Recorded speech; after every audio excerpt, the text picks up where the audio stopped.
The Health Insider, Quality of Life. Hai Insiders, pada episode kali ini kita akan membahas tentang stunting. Nah, Insiders, apa itu stunting?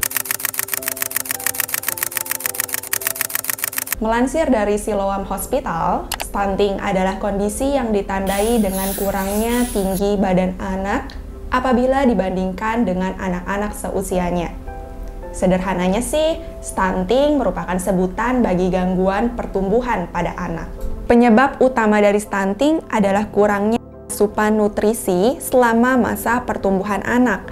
Banyak yang tidak menyadari nih bahwa tinggi pendeknya anak bisa menjadi tanda adanya masalah gizi yang kronis. Perlu diingat nih bahwa anak pendek belum tentu mengalami stunting.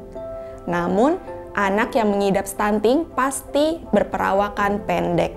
Anak dengan asupan gizi terbatas sejak kecil dan telah berlangsung lama berisiko mengalami pertumbuhan yang terhambat. Menurut WHO, suatu negara dikatakan memiliki masalah stunting bila kasusnya mencapai angka di atas 20%. Sementara di Indonesia, berdasarkan data Kementerian Kesehatan pada tahun 2021, kasus balita stunting di Indonesia sebanyak 24,4%, sehingga termasuk dalam masalah yang perlu ditangani.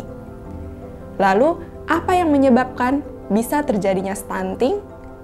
Penyebab utama stunting adalah malnutrisi dalam jangka panjang. Kekurangan asupan gizi ini bisa terjadi sejak bayi masih di dalam kandungan, karena ibu tidak mencukupi kebutuhan nutrisi selama kehamilan. Selain itu nih, anak yang kebutuhan nutrisinya tidak terpenuhi selama masa tumbuh kembangnya juga bisa mengalami stunting. Nah, dilansir dari Hello Sehat, masalah kesehatan ini merupakan akibat dari berbagai faktor yang terjadi pada masa lalu, antara lain asupan gizi yang buruk, berkali-kali terserang penyakit infeksi, bayi lahir prematur, serta berat badan lahir rendah atau biasa disingkat menjadi BBLR. Kondisi tidak tercukupinya asupan gizi anak ini biasanya tidak hanya terjadi setelah ia lahir saja loh, melainkan bisa dimulai sejak ia masih di dalam kandungan. Oke, lalu ada 2 poin utama yang menjadi faktor penyebab stunting pada anak. Pertama, kurang asupan gizi pada ibu selama kehamilan. WHO atau Badan Kesehatan Dunia menyatakan bahwa sekitar 20% kejadian stunting sudah terjadi saat bayi masih berada di dalam kandungan. Hal ini disebabkan oleh asupan ibu selama hamil yang kurang bergizi dan berkualitas, sehingga nutrisi yang diterima janin cenderung sedikit. Akhirnya nih, pertumbuhan di dalam kandungan mulai terhambat dan terus berlanjut setelah kelahiran. Oleh karena itu, penting untuk mencukupi berbagai nutrisi penting selama hamil. Kedua, kebutuhan gizi anak tidak tercukupi.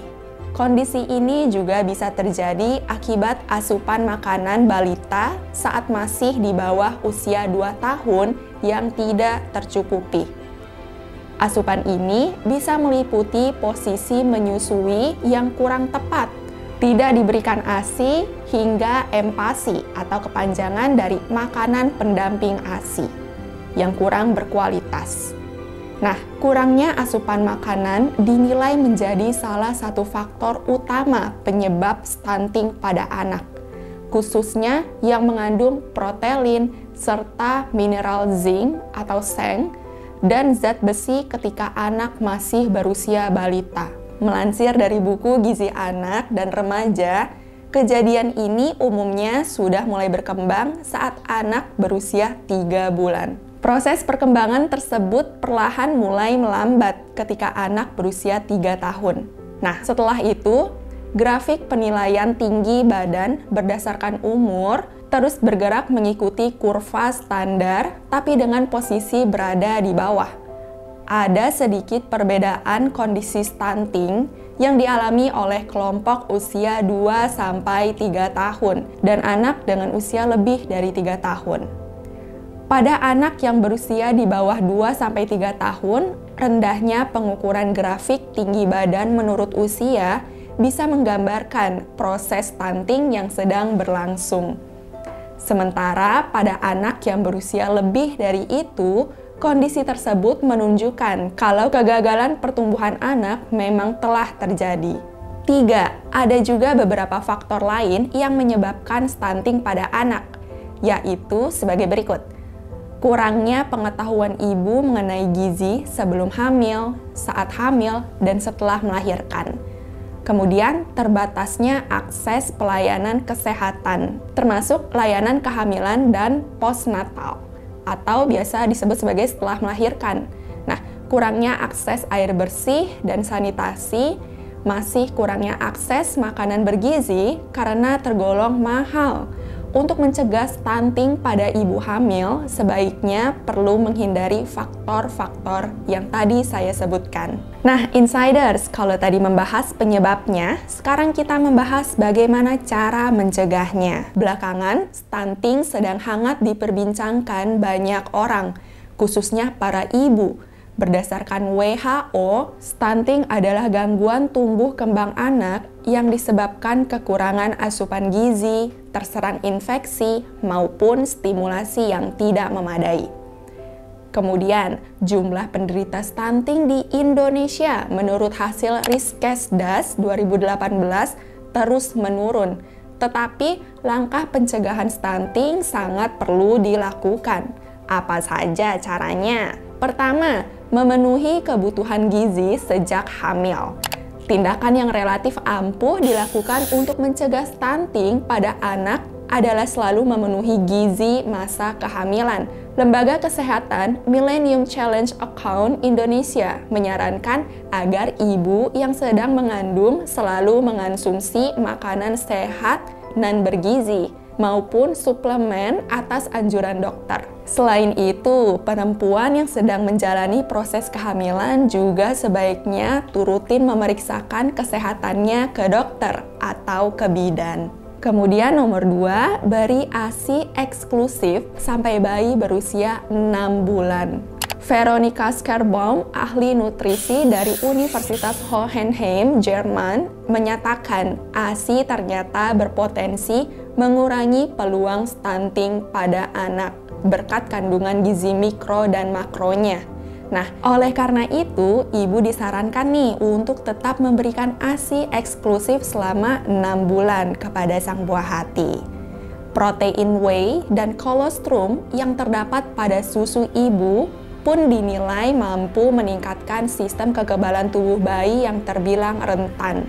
Lanjut nomor 3, didampingi ASI eksklusif dengan empasi sehat. Ketika bayi menginjak usia 6 bulan ke atas, maka ibu sudah bisa memberikan makanan pendamping atau empasi. Dalam hal ini dipastikan makanan-makanan yang dipilih bisa memenuhi gizi mikro dan makro yang sebelumnya selalu berasal dari ASI untuk mencegah stunting. WHO pun merekomendasikan fortifikasi atau penambahan nutrisi ke dalam makanan. Nah, di sisi lain nih, sebaiknya ibu berhati-hati saat akan menentukan produk tambahan tersebut. Konsultasikan dulu ya dengan dokter. Lanjut nomor 4, terus memantau tumbuh kembang anak. Nah, orang tua perlu terus memantau tumbuh kembang anak mereka, terutama dari tinggi dan berat badan anak. Bawa si kecil secara berkala ke posyandu maupun klinik khusus anak. Dengan begitu, akan lebih mudah bagi ibu untuk mengetahui gejala awal gangguan dan penanganannya. Kelima, selalu jaga kebersihan lingkungan. Seperti yang diketahui, anak-anak itu sangat rentan akan serangan penyakit, terutama kalau lingkungan sekitar mereka itu kotor. Nah, faktor ini pula yang secara tak langsung meningkatkan peluang stunting. Studi yang dilakukan di Harvard Chan School menyebutkan diare adalah faktor ketiga yang menyebabkan gangguan kesehatan tersebut. Sementara salah satu pemicu diare datang dari paparan kotoran yang masuk ke dalam tubuh manusia. Oke, insiders, itu dia penjelasan tentang stunting. Sekian dari The Health Insider. Jangan lupa like, comment, dan subscribe. See you!